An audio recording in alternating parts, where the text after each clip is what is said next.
Tapi saya tidak ada rasa prasangka atau merasa dendam atau benci kepada keluarga saya, kepada orang tua saya yang sempat menahan saya dulu waktu saya ada mau masuk Islam itu. Jam 12 malam Jumat tahun 89 saya mau ditembak. Menurut filosofi mereka, saya akan menjadi manusia bahaya. Menurut mereka akan menenggelamkan ajaran Kristen di Manggarai Barat ini. Itu jadi setelah kami masuk Islam itu ternyata di situ sangat sempurna dan sangat memuaskan gitu, Pak. Inna dina indallahil Islam. Assalamualaikum sahabat Hijrah Mu'alaf Channel. Apa kabar? Insya Allah selalu diberikan kesehatan dan kebahagiaan dari Allah Subhanahu wa Ta'ala. Kembali lagi kami hadirkan kisah perjalanan hidup yang menyentuh hati, terutama dari saudara-saudara kita yang menemukan iman Islam dalam pencarian kehidupan. Mari kita simak kisah penuh hikmah berikut ini. Oh ya, sebelumnya bantu dengan subscribe channel kami ini. Ya, Assalamualaikum warahmatullahi wabarakatuh. Pertama-tama saya menyampaikan ucapan permohonan maaf dan terima kasih dan selamat datang kepada yang pihak mewawancarai saya, di mana pada hari ini saya ingin perkenalkan diri kepada masyarakat banyak bahwa saya sebenarnya bukan asli dari Pulau Sumbawa tapi dari Pulau Flores. Kenapa saya ada di sini sekarang? Karena saya pertama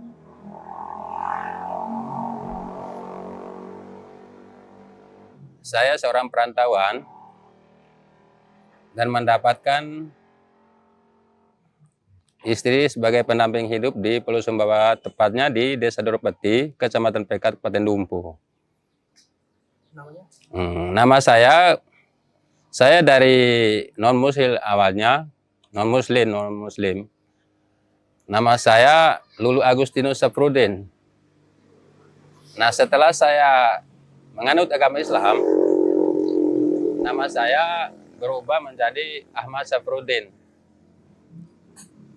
Jadi yang menjadi nama saya ya resmi sampai hari ini adalah nama Muslim Ahmad Safrudin. Sebelum saya Muslim, agama saya adalah agama Kristen Katolik dengan nama Lulu Agustinus Safrudin. Untuk masuk Islamnya itu ya tahun 293 di Kabupaten Bima. Pada saat itu saya sudah kelas 2 SMA Negeri 2 Bima. Dan saya mempelajari ajaran Islam itu melalui kitabnya, yaitu di SMP kelas 1 sampai kelas 3 di SMP Muhammadiyah Bima. Dan pada saat itu saya masih murtad, artinya tidak punya agama gitu. Belum masuk Islam, masih belajar. Ya, selama saya merantau itu, yang saya alami itu dari kampung halaman saya di timur sana, ada rasa kesejukan yang menyelimuti diri saya. Padahal jauhnya timur dengan Bima itu kurang tahu berapa puluh kilo itu. Tapi saya itu tidak ada rasa istilahnya susah. Pokoknya biasa-biasa saja. Jadi saya merasa terhibur aja gitu. Akhirnya ya tanpa panjang lebar, mau konsultasi ke orang tua kan orang tua tidak mendukung gitu. Akhirnya saya lapor diri ke Kelurahan Kampung Naik Bima itu mengikuti sunat massal. Iya, sunat massal di Rumah Sakit Umum Bima. Nah, setelah itu saya naik kelas 3 itu sudah murni saya itu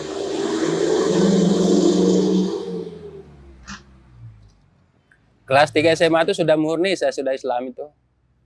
Artinya kelas 3 SMA itu sudah saya mulai agama Islam dalam arti sudah punya bekal ilmu Islam begitu. Ya, adapun dasarnya saya masuk Islam itu bukan karena dipaksa oleh siapapun ataupun mungkin lingkungannya dipengaruhi oleh lingkungan karena Bima itu kan banyak muslim gitu. Atau mungkin ada yang sogok atau yang bayar lah, tidak. Itu betul-betul lahir dari hati saya sendiri. Bahkan saya pernah menentang orang tua saya, keluarga saya di timur, karena saya dipaksa agar saya kasih tahu siapa yang mempengaruhi saya masuk Islam. Karena tidak ada, saya bilang tidak ada. Tapi keluarga saya itu tidak pernah menerima dengan baik. Akhirnya saya merasa diusir aja gitu. Sehingga saya merantau ke Bima. Alhamdulillah sampai di Bima, saya juga tidak merasa bahwa kehilangan keluarga dan orang tua. Karena banyak orang Bima yang baik sama saya, bahkan membesarkan saya itu. Ya, selanjutnya saya belum pulang ke Flores karena memang saya itu ada rasa sedikit takut gitu. Akhirnya saya merantau ke Jawa Timur, di Batu Surabaya. Saya bekerja, habis kerja itu saya pergi kuliah di Malang. Tahun 2000. Jadi sementara saya kuliah, saya rindu kampung halaman saya. Akhirnya saya balik ke timur, tanpa saya ada rasa takut, teminder. Saya sujud orang tua saya dan keluarga saya. Alhamdulillah mereka terima saya dengan senang hati. Akhirnya saya mulai memberi penjelasan. Saya kasih tahu bahwa sesungguhnya Bapak Mama sebelang dan keluarga, ajaran Islam itu adalah ajaran yang paling hakiki, paling sempurna saya bilang. Bukan agama tandingan itu, tapi itu agama yang paling dikehendaki oleh Tuhan kita semua. Tuhannya Kristen, Tuhannya Protestan. Al-Quran itu sebetulnya petunjuk semua agama. Tapi oleh karena Al-Quran ini turun terakhir, mungkin karena gengsinya kita itu di mana-mana, tidak pernah mau mengakui separuh manusia bahwa Al-Quran itu adalah kitab kita semua gitu. Jadi saya sekarang saya bilang merasa tenang aja, terus tidak ada rasa benci dan tidak ada merasa bahwa saya pernah diusir, pernah diancam, pernah dimusuhi, tidak. Justru itu semua adalah motivasi bagi saya untuk memerangi diri saya. Nah, cuman harapan saya kalau memang Bapak Mama dan keluarga semuanya mau mencoba seperti apa sih rasanya kalau masuk Islam tuh. Alhamdulillah tahun pertama sampai tahun keberapa dulu tuh, banyak sekali keluarga yang mengadu diri untuk masuk Islam. Akhirnya saya kerjanya itu saja. Muat semua keluarga dari timur, kadang sunat di Dumpu, di Bima, ada yang mau sekolah di pondok, saya kirim ke pondok. Iya. Nah lama-lama saya punya ide bangun salah satu sekolah mis di desa saya, karena di situ sekolah Kristen saja yang ada. Alhamdulillah sekolah itu terbangun dan beroperasi dengan jumlah Islam yang sedikit awalnya. Alhamdulillah sampai sekarang Islamnya cukup banyak dan sudah beranjak ke tingkat MTS di sana. Dan desa itu sekarang sebagai desa startnya MTQ di Manggarai Barat sampai sekarang, dari itu sejarah itu. Nah, tapi yang jelas saya masuk Islam itu bukan berarti saya dipengaruhi atau dipaksa atau mungkin sengaja dibayar sama, enggak ada sama sekali. Dan itu keyakinan saya saja. Dan saya sebelumnya saya pelajari. Cuman harapan saya kepada seluruh kaum muslim dan muslimat yang sempatlah ya mendengar apa yang menjadi sejarah hidup saya ini, mari kita semua jangan mencoba mempelajari Islam itu hanya sekadar mempelajari. Jangan mencoba juga Islam itu hanya sekadar merasa gini lebih dari agama lain, tidak. Hati-hati, karena Islam itu adalah ajaran yang paling kuat dan paling diakui oleh Allah Subhanahu wa taala, sehingga di mana-mana ya non muslim itu banyak yang belajar dan banyak yang tertarik. Tapi yang jelas dasarnya itu tidak ada yang pengaruh. Kalau ada yang pengaruh itu bukan orang masuk Islam namanya itu. Ada alasan orang tertentu kan, karena gadis itu cantik, mau dia nikah dengan orang itu. Akhirnya dia korbankan agama.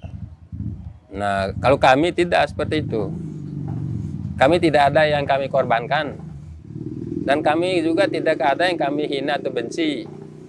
Tidak ada juga istilahnya kita mau banding-bandingkan. Apa mungkin itu harta atau kedudukan, tidak.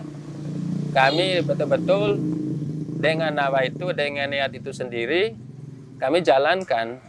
Karena di dalam Islam itu kami sudah yakin bahwa memperjuangkan diri di dalam jalan Allah itu, apalagi masuk Islam itu adalah sebuah jihad. Ya kami bukan untuk mati tapi untuk hidup. Tapi kalau memang takdir gara-gara masuk Islam mati, ya siap gitu. Dan merelakan segala-galanya gitu. Nah, dan yang paling penting lagi, khusus kami dari Mualaf ya, Mualaf Kabupaten Dumpo ini sekarang sudah masuk hampir 700-an. Hanya persoalannya Pak, pemerintah basis di mana-mana itu bahkan selalu menjalankan amanat Al-Quran bahwa Mualaf itu perlu diperhatikan gitu. Pada saat Idul Fitri lah apa gitu.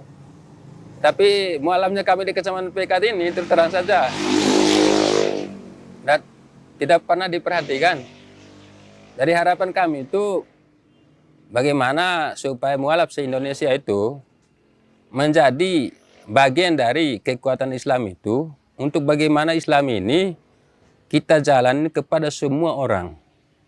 Karena saya yakin kalau Islam itu sendiri yang menjalankannya, artinya dari murni Islam lah. Banyak yang nantang. Saya sendiri saja, baru sendiri saya hampir 1000 non-Kristen saya masuk itu. Saya hanya bantu saja dan memberi cerita. Setelah mereka tertarik, ya saya ajak. Jadi paling saya korban tenaga, pikiran, waktu gitu. Tidak ada pengaruh-pengaruh. Tapi kalau orang Muslim bikin ceramah, nggak ada hasilnya Pak, nggak ada hasilnya. Itu heran saya. Makanya saya ingin itu supaya ya kaum-kaum kayak kami ini mungkin kalau ada waktu tertentu kapanpun lah, ajak kita untuk dialog Pak. Karena pemahaman kami Islam dengan pemahaman orang Islam dari awal itu jauh berbeda Pak. Saya perhatikan Pak perbedaannya. Saya lebih tidak suka Pak yang namanya sunat, apalagi acara pernikahan syariah Islam Pak menggunakan teknologi zaman sekarang itu orhen. Itu pemahaman Islam yang tipis itu Pak bagi saya. Padahal itu hajatan agama Pak. Tapi kalau kita kritik, mereka bilang ini budaya, ini kebiasaan. Iya betul, bukan masalah itu. Cuman kapan Islam kita ini benar-benar punya acara tersendiri, tidak digabung-gabung dengan lantunan-lantunan hal lain. Islam itu kan kami perhatikan paling kasidah, mengaji, itu kan, itu tidak pernah. Itu dilakukan juga tapi ya tidak terlalu mendalam. Bahkan campur tangan pemerintah juga tidak terlalu serius. Gitu. Jadi sehingga Islam kita ini kebanyakan Pak menghindar dari ajaran Islam itu sendiri. Buktinya di mana-mana sekarang kan Pak, tidak bisa kita pungkiri Pak terjadinya kenakalan remaja. Karena ilmu Islam tidak ada. Terjadinya pasaran narkoba karena ilmu Islam tidak ada. Iya, bayangkan presiden kita orang Islam. Menteri kita orang Islam, bupati kita Islam, gubernur Islam. Hal-hal yang dilarang, yang merusak umat itu, meracuni juga umat itu sendiri, gampang masuk Pak. Kita bawa kayu aja ke Mataram pas tengah mati Pak, baru sampai di sana. Tapi kenapa narkoba gampang sekali Pak? Yang mematikan gitu. Apa apa memang mereka itu jalan dengan malaikat atau apa? Gitu. Yang jaga kita punya Rote atau Medan kan itu non muslim semua, itu yang paling banyak. Jadi di sinilah kita Pak ada kerinduan bagaimana Islam ini perlu kita terapkan sedetail mungkin di tingkat-tingkat desa seperti ini Pak. Karena bagaimana Pak, dulu Pak kalau generasi desa itu Pak bagus sekali. Sekarang Pak generasi desa itu paling rusak. Ya karena menurut mereka gampang mempengaruhi orang desa. SDM-nya rendah. Nah, rusaknya kan gini Pak. Apa kata dunia Pak? Islam sudah melarang narkoba. Islam turut melarang berjalan. Tapi kenapa itu terjadi? Nah, ini yang bikin kami Pak, apa namanya?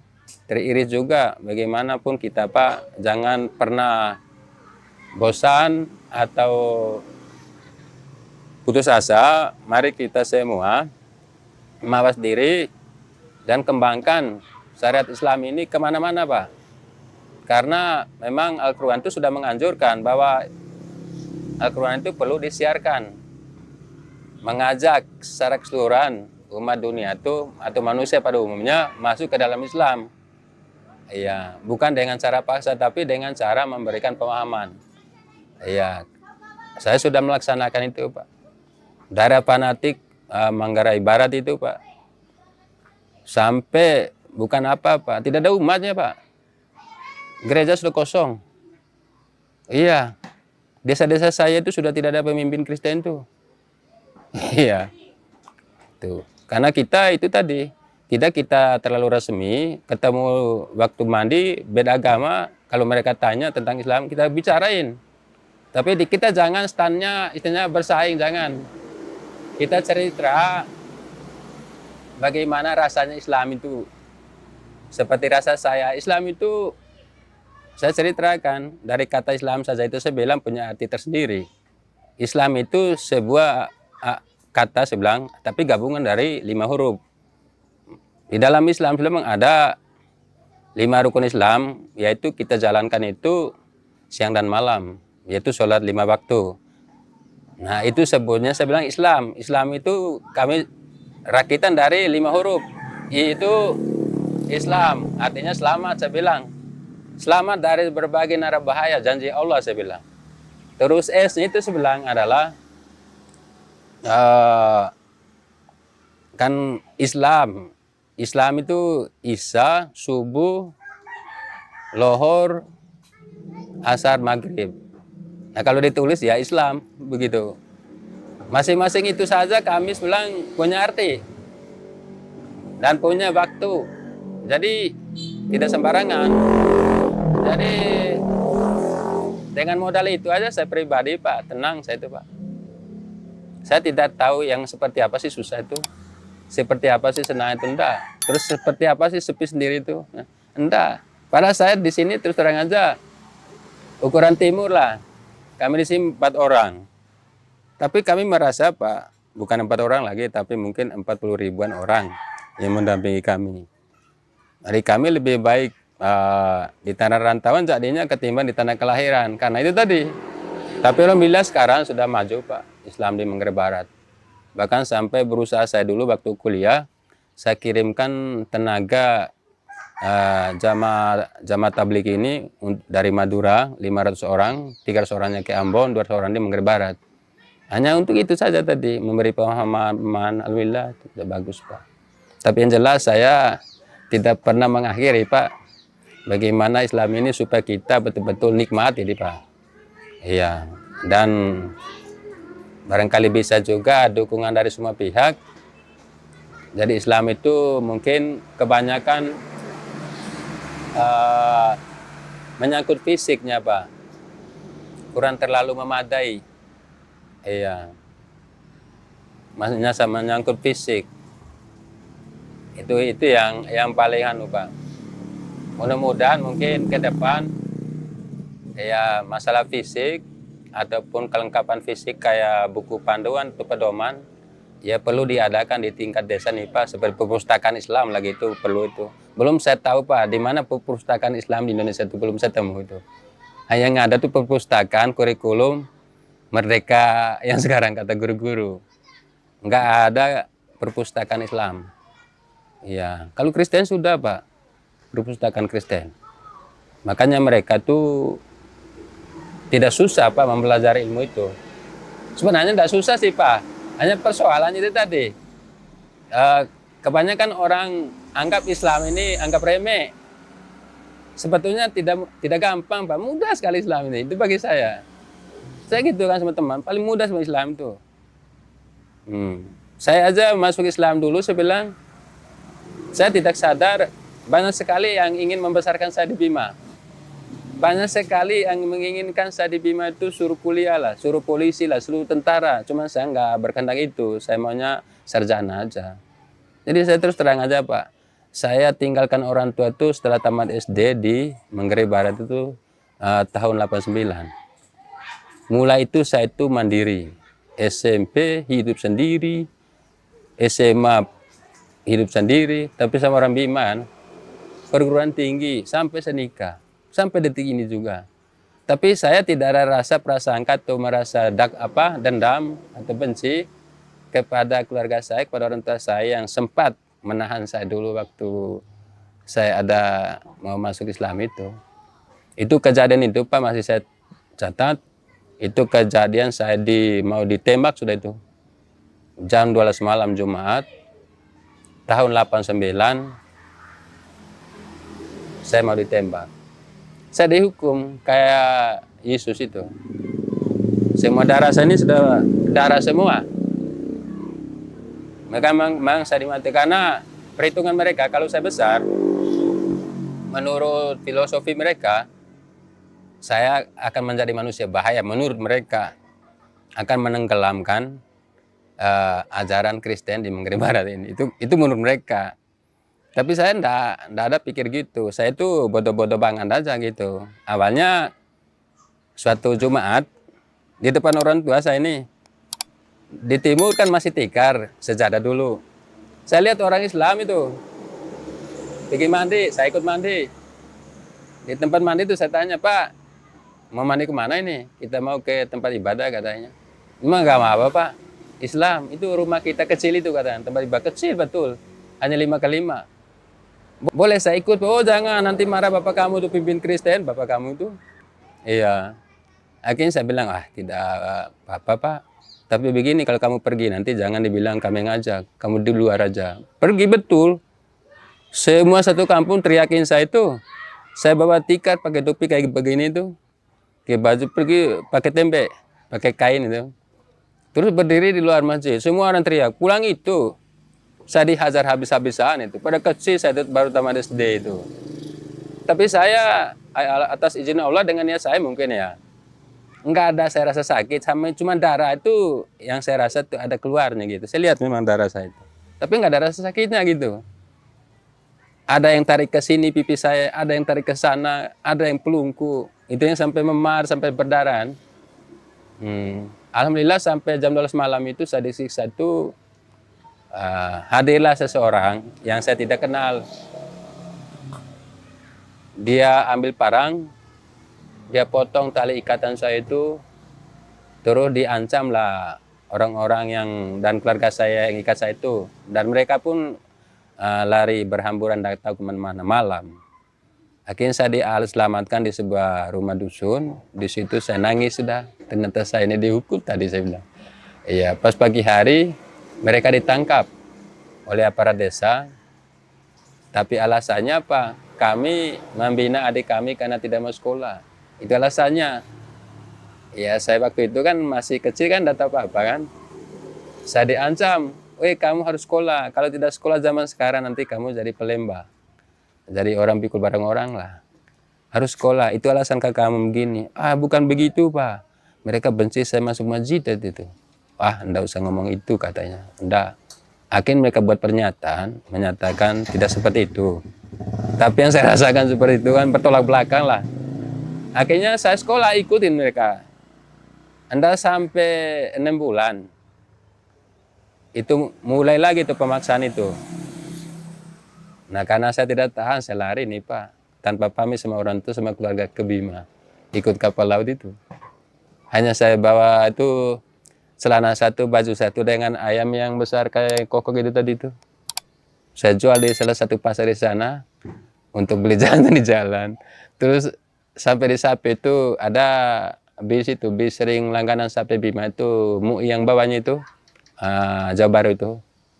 Kamu dari mana? Dari Labuan Bajo, Pak. Mau ke mana? Mau ke Bima, Pak. Padahal saya belum tahu Bima itu di mana. Iya. Akhirnya saya bilang gini di Lapangan Merdeka tuh, Pak, apa namanya ini? Ini Lapangan Merdeka, di sini saya tinggal katanya. Kalau begitu turun ini aja saya. Terus kamu kemana? Nah, di sini aja, Pak. Di situ sudah saya ngelanting-lantung, saya ingat semua itu. Nggak ada siapa-siapa maksudnya nih. Datang ini, nah itu. Nah, kamu dari mana? Saya dari Flores. Baru tiba, saya bilang. Ada keluarga kamu di sini? Nggak ada. Akhirnya orang tua itu ajak saya ke rumahnya. Lama-lama orang timur tahu dari kamu. Akhirnya saya dibawa ke asrama. Di asrama itu baru kita tuh ngomong-ngomong, terus ajak saya sekolah. Akhirnya saya mau sekolah di SMP Muhammadiyah itu. Di SMP Muhammadiyah itu guru-guru juga tertipu. Saya rajin sholat, rajin puasa, rajin semua. Nilai agama saya itu nggak ada nilai kecil itu. Mau hafal apa aja saya tahu itu gampang. Saya tidak pernah dipukul. Tapi mereka tidak tahu bahwa saya itu belum sunat. Dan saya juga tidak tahu kan bagaimana sahnya masuk Islam ini. Tidak pernah saya pikir sunatnya itu.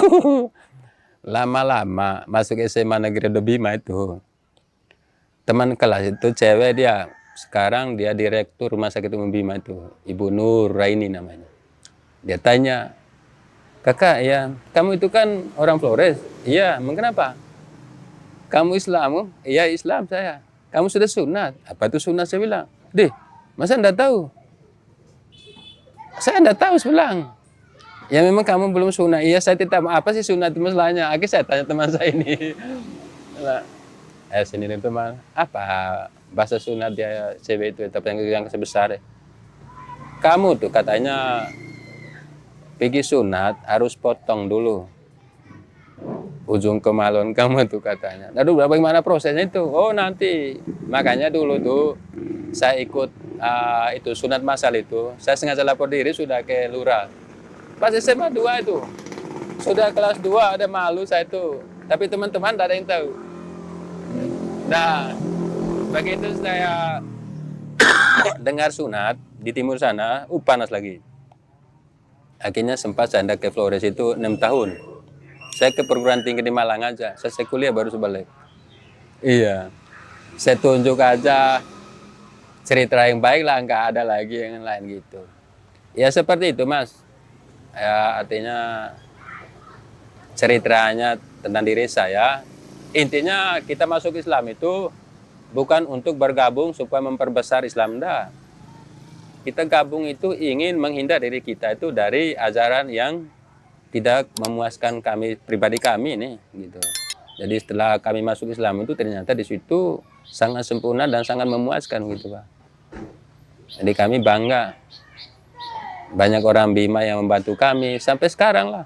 Saya bangga sekali. Makanya setiap saya bicara di podium resmi itu saya tidak lupa mengucapkan terima kasih banyak kepada putra-putra Bima, Dumpu karena jasanya telah menerima kami pada zaman itu. Dan sampai sekarang. Mungkin kalau nggak ada yang terima dulu, saya mungkin sudah tidak ada nih Mas. Mungkin tidak jadi seperti ini saya itu. Iya. Itu saja nih Pak. Sebetulnya gini Pak yang di Kristen Katolik lah. Bukan apa-apa ya. Agama itu sebetulnya mengajarkan yang baik Pak. Akan tetapi yang menjalankannya ini yang bikin agama itu dinilai tidak baik gitu. Pertama, peradaban. Jadi mereka menciptakan kesombongan. Kemudian seakan-akan mereka orang mewah yang gampang mendapatkan rezeki gitu ke mereka. Terus makan, baik yang halal maupun yang haram, tidak ada batas. Terus masuk tempat ibadah juga itu tidak dituntut terlalu bersih Pak. Iya. Akhirnya kami itu bukan lagi pergi tempat ibadah kalau ke tempat ibadah itu Pak. Seakan-akan kami itu pergi di sebuah pertunjukan. Ya sekedar senang-senang aja gitu. Nah, akhirnya lambat laun perasaan kami itu merasa tidak tenang, Pak. Tidak tenang. Tidak tenang dengan tidak puas juga. Sehingga kami itu menelusuri ajaran lain jadinya. Saya menelusuri itu bukan hanya Islam saja. Ketemu orang Hindu, saya ngomong sama orang Hindu. Orang Protestan, orang apa.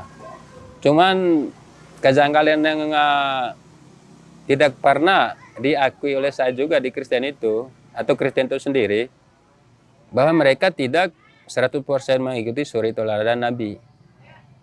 Seperti patung. Nabi itu kan korban. Sampai darahnya itu kan disebut anggur. Dagingnya disebut jajan gitu. Nah, saya pun minta kepada uskup, kepada pastor, romo, istilah kami di sana itu, kepada majelis, Pak, kalau belum menempuh jalur patung di sebuah kayu yang sengaja dibikin, yakin aja Pak, biar dia Santo Paulus, berarti kita belum diterima. Jadi saya tidak takut sih. Tapi kalau itu jalannya yang terbaik menurut Tuhan, ya apa salahnya umat, karena Yesus memang jalankan sesuai dengan perintah Tuhan. Ya menurut Yesus saya sudah masuk surga. Nah kita itu kalau belum jalankan, Pak, berarti yakin aja lah Anda masuk surga. Tapi banyak yang marahin saya kan ngomong gitu. Karena saya tahu saya bilang malaikat, Adam, Hawa, ataupun Nabi adalah manusia juga. Cuma mereka itu adalah petunjuk langsung oleh Yang Maha Kuasa. Ya kalau tunjuk saya mungkin saya bilang lain lagi orang-orang sepupu saya sekarang itu. Tapi saya tidak merasa bahwa saya orang suci, tidak. Nah itu di Kristen. Artinya tidak mengajarkan orang itu supaya memiliki akhlak yang baik. Hanya mereka ingin buku kami penuh sekian nama umat, kirim ke Italia. Turunkan bantuan Pak, umat di sini ribuan saya pimpin ini. Cepat Italia kirim dolar. Lalu saya bangun sudah gereja yang megah-megah, bangun megah-megah. Nah terbiuslah orang sekitar itu, hebat juga Kristen itu ya, belum apa sudah gaya begitu. Padahal tadinya itu munafik semua itu Pak, hasil munafik. Nah yang saya temu itu tidak ada hasil munafik itu di Islam Pak. Iya. Jadi betul-betul keringat, halal apa, banyak lah itu pengetahuan Islam yang membuat saya itu tertarik itu. Bahkan saya juga tidak sungkan-sungkan Pak, saya ajak keluarga saya. Gitu, daripada mati dalam keadaan Kristen, sebelah terus terang aja rugi. Tuh, saya aja sebelah korbankan orang tua kandung. Bukan korban siapa-siapa, orang tua kandung saya tantang. Mungkin di akhirat nanti tidak akan saya lihat orang tua saya itu karena saya beragama. Yang penting diri saya sebenarnya selamat gitu. Karena masing-masing ini akan diperiksa. Itu perhitungan saya bilang gitu. Kayaknya alhamdulillah banyak nih gitu. Terus Kristen itu tidak pernah terbuka Pak kepada umatnya. Sehingga nilai Kristen itu Pak, umat itu yang Tuhan itu bisa masuk surga Pak. Sedangkan pemimpin-pemimpinnya itu Pak, itu isi neraka Pak. Iya. Karena apa? Kitab itu sendiri aja mereka Pak, dengan logika mereka sendiri, tanpa ada kesepakatan seluruh umat Kristen itu memecahkan Injil itu Pak. Dipecahkan sama mereka yang sekolah aja Pak. Umatnya yang tidak sekolah menurut mereka itu tidak terlalu akhirnya terjadi istilahnya itu perjanjian lama separuh, perjanjian baru separuh. Nah, gitu. Sehingga kemunafikannya di situ Pak. Orang-orang itu yang merusak Kristen itu. Tuh, tidak ada terbuka. Dari cerita Kristen itu Pak tidak terlalu mulung lah gitu. Makanya orang Kristen yang paham terhadap Islam Pak, mudah dia masuk Islam Pak. Karena propaganda Santo Paulus, Pastor Romo saja sehingga banyak yang terjebak Pak. Tapi setelah mereka pahami betul-betul, mereka dengan sendirinya Pak berubah gitu. Terus di Kristen juga itu Pak, masalah kebersihan Pak, tidak pernah dituntut setiap menjalankan ibadah itu.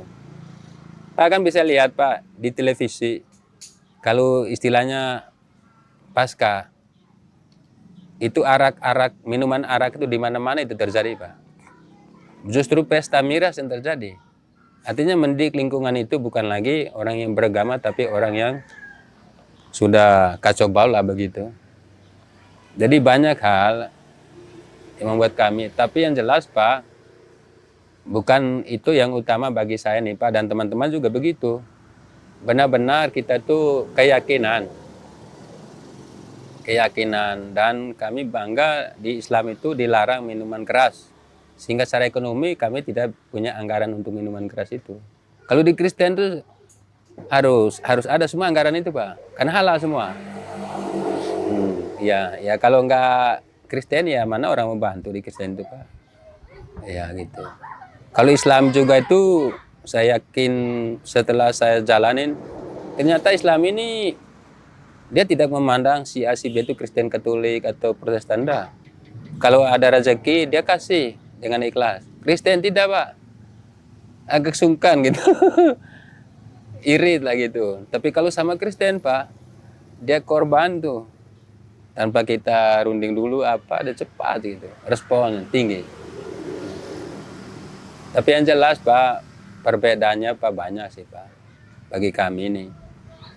Intinya Kristen itu adalah sebuah agama, sebuah kitab yang tidak menyempurnakan kehidupan manusia ini sampai ke akhirat sana. Sehingga bagi saya, kalau merasa diri belum Islam, pertama belajar Islam.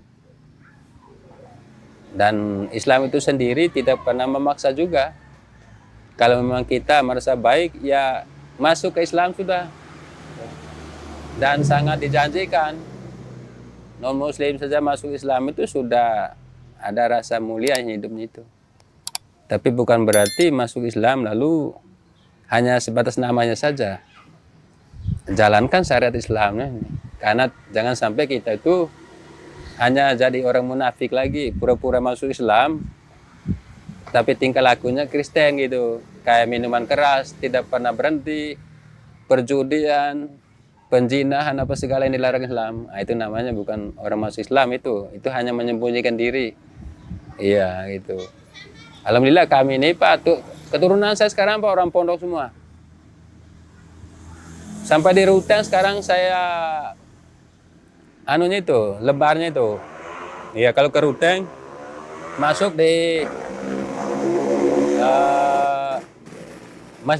masjid raya Kota Ruteng itu Pak. Itu anak saya imamnya itu, imam itu. Dan sekolah-sekolah kedokteran itu mereka. Semua dari start pondok, makanya saya ucap terima kasih kepada Imam Syafi'i Bima, termasuk Suncalela, pondok apa namanya itu saya tidak tahu.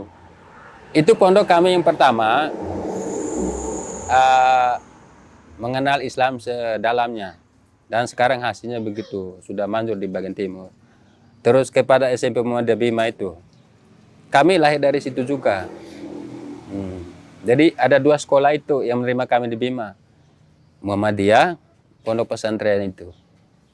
Jadi kami sangat bangga dan terima kasih kepada 2 pondok itu sama Muhammadiyah.